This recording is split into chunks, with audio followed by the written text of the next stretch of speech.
Welcome to Fluent Phonics.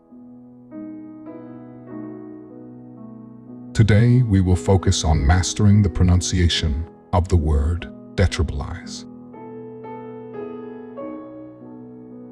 Detribalize. Detribalize. Detribalize.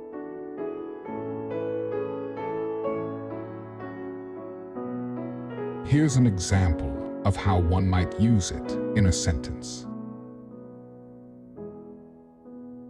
The government attempted to detribalize the indigenous population in order to assimilate them into mainstream society.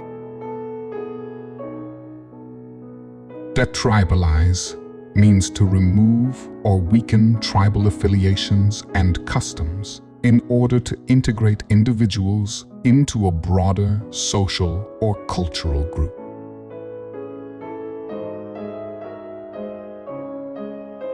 Thank you for your time. If you enjoyed this, please like and subscribe for further content.